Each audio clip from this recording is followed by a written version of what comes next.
Sa totoo lang, yung mga nagkiklaim ng kanilang HEA, batas naman po ito, Health Emergency Allowances, pahirapan pa.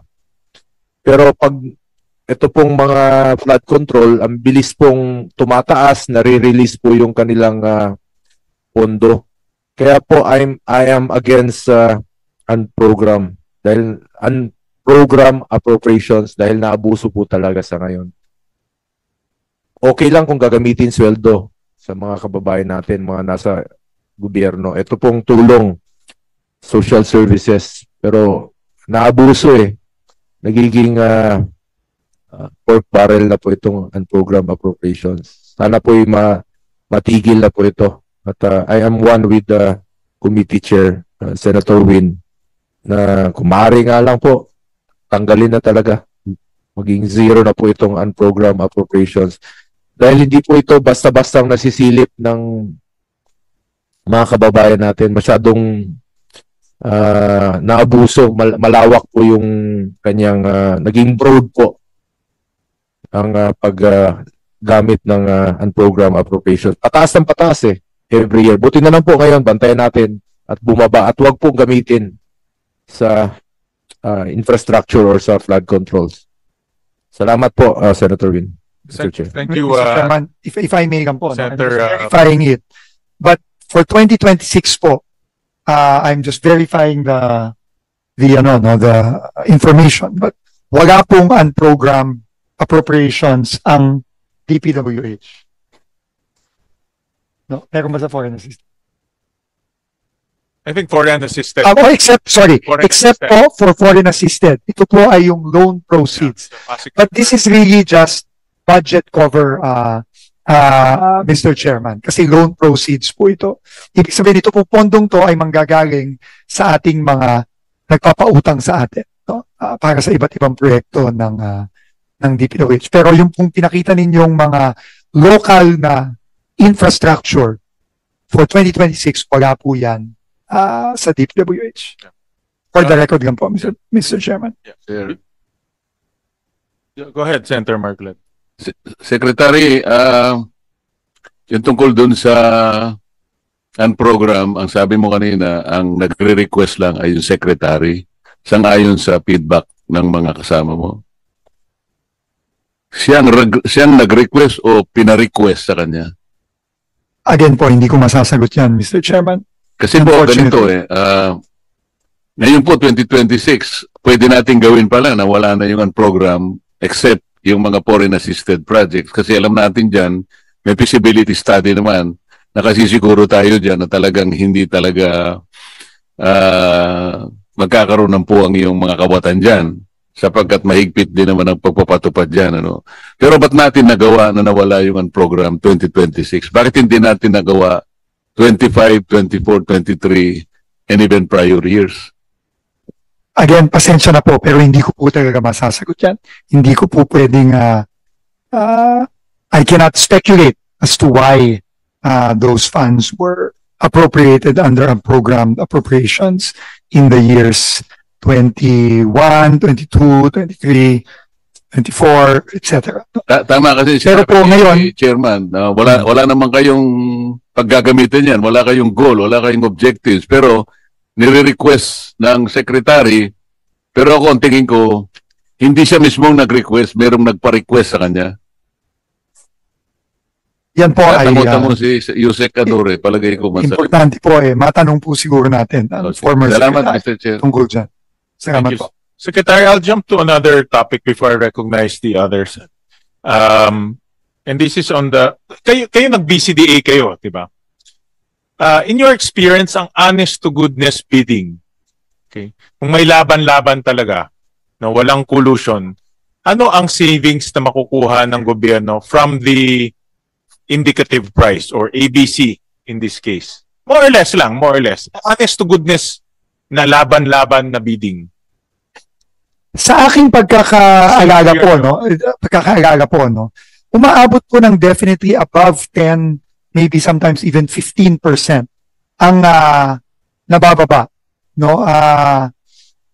Siguro on average mga 10% po ang maibababa sa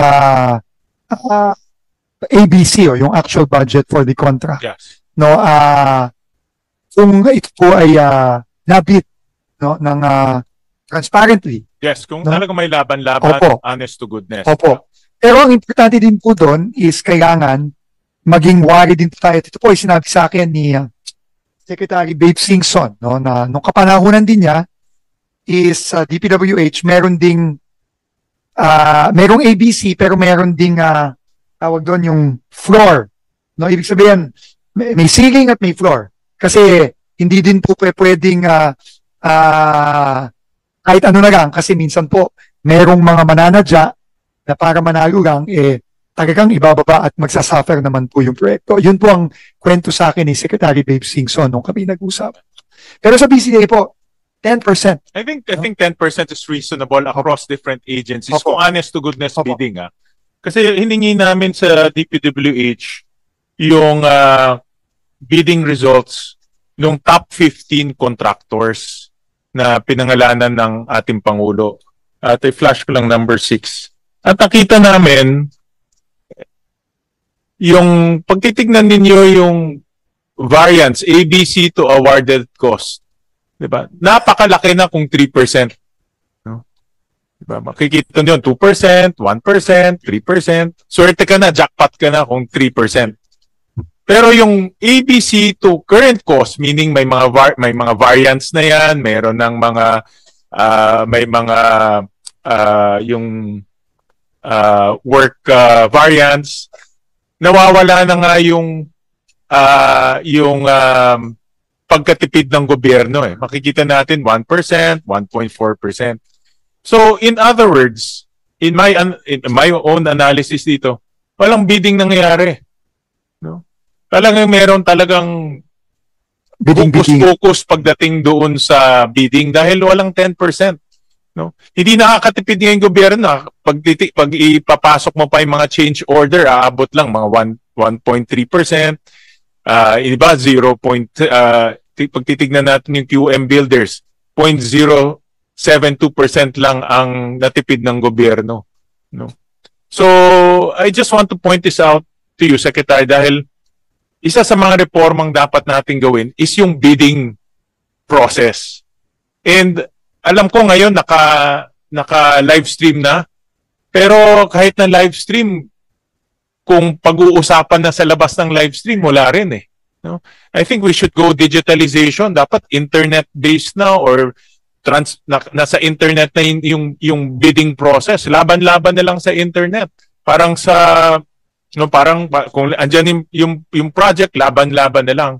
Ang punto ko lang naman dito, i-reforma natin yung bidding process and let's have an honest to goodness, transparent, and fair bidding process. Kasi ngayon, sila na lang ang naglalaban-laban.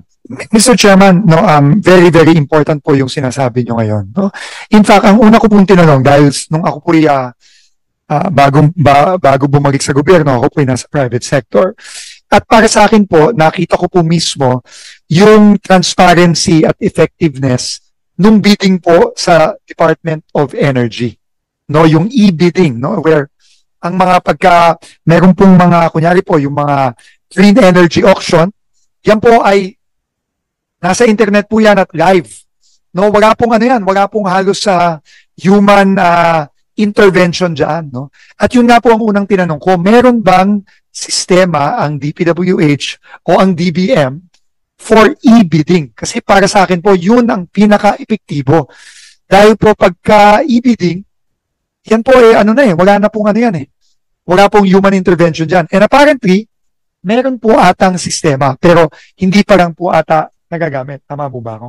No? So, tingin ko po, that is a major reform na sana po ma-implement natin. No? At yun po ang ating objective, ma-implement po yan sa DPWH. Kasi nakikita po natin sa DOE po, it's working very well. No? Tari, kasi alam naman natin na outside of that live stream, may collusion na, may usapan na. Pagdating ng live stream naman, lahat naman yan, kumbaga scripted na No? So, hindi natin na-realize in 10%, 15% savings. Dito pa lang, if you're talking about 500 billion, ang 10% savings is 5 billion na kaagad. Diba? So that's on bidding alone. No, that's on 50 billion. No, that's on bidding alone. So sa 500 billion na worth of projects, 50 billion alone, it's on bidding kaagad, no? Ang masisave natin. So this is one process na kailangan i-electronic or digitalize natin. And I'll support the e-bidding kung kailangan na mag-rechannel ng budget. Ang punto ko lang, if we need to invest in digitalization, let's invest in digitalization. This is very, very appreciated po, Mr. Chairman. Dahil kahit na po may gastos dyan, yung gastos kung iko-opera po sa matitipid, napakalayo po niya. Talaga. Maraming salamat po. Thank you, Mr. Chairman. We recognize Senator Legarde. Thank you, Mr. Chair. I know that you told me we should end at 5. It's 5:40, but just short question. The others will be for next Monday. May I know definition of terms? Because these terms were not mentioned today, but it's very important. I've been hearing it. Allocable and non-allocable. Pakipaliwanag po, allocable, yung sa aking diksyonaryo, no, I was a journalist and everything, alam ko yung word allocated, allocation, allocable and non-allocable. And I'm sure you know about it because this is discussed in every congressional district. And this was a practice in the previous administration, which the good secretary in private has told me that you don't agree. But kami na naging congressman dati, gusto ko maintindihan. Ano ba yung allocable? And can you kindly submit to us the allocable? And what is non-allocable? And please submit to us, for our view, the non-allocable. I mean, let's call a spade a spade. Yes, and we'll discuss this in private, just so that Mr. Chair, Madam Senator, if I may just give a very truthful and frank answer. Hindi ko po naiintindihan kung ano ang ibig sabihin ng allocable at non-allocable. To be quite honest, I was just informed this was implemented, I think in 2022 ba? I'm not sure. No, hanggang ngayon po. Hanggang ito po sa budget na to. Yeah, this budget. Yes. Pero hindi ko po maintindihan. Tinanong ko po si dating Undersecretary Cathy Cabral kung ano ibig sabihin niyan. Hindi ko po naiintindihan yung kanyang explanation, to be quite frank. Hanggang ngayon po, hindi ko pa rin po naiintindihan. No, I will be very, very honest. Kaya para sa akin po, at nung nagkaroon po tayo ng panibagong Undersecretary for Planning, ngayon po si Undersecretary Nick Contina, ang unang-una ko po sinabi sa kanya, scrap yan kasi unang-una wala po atang nakakaintindi dyan outside of Yusek Cathy Cabral. No, to be quite frank, Mr. Chairman, no, and this really needs to change. Because if no one understands it, and even ako po, kahit paano naman po, nag-aaral po ako ng economics, nag-aaral po ako ng finance. Pero kahit anong pag-iwanag po sa akin, hindi ko po talaga naiintindihan. And I think it needs to change. It needs to be scrapped altogether. Mr. Chair, because this was very recent and this is contained in the NEP and GAB of 2026. And we know that the DPWH has a list of the allocable and the non-allocable. In my own research, meron po kayo. Sigurado po ako. That's okay. Mr. Chairman, kasi each district congressman was told about an allocable and a non-allocable. Honestly, I just hear about it and nag-uusap nga kami, naging congressman, hindi ko maintindihan. Same here, Mr. Chairman. But in my research, the allocable would mean what's allocated for the district, and the non-allocable would mean, I'm sure you know, somebody in this room would know. So it's important, nasa NEP may allocable, tapos meron non-allocable na hindi daw pwedeng galawin or ilipat ng congressman. I mean, we talked about it with the chair, and with his permission, I asked this question because we have to be forthright about it so that we will understand. I am sure somebody in this room will be able to explain to us. I'm speaking po to incoming Assistant Secretary, now Director Alex Okay, Bote. para po maintindihan. Kasi siguro po, he would be in the best position to at least explain what this means and then what is the implication. Nice, Director Alex. thank you. Thank you, Mr. Chair. Actually, on the basis of establishing budget po kasi, when we were on board po dito sa planning stage, there is some data and figures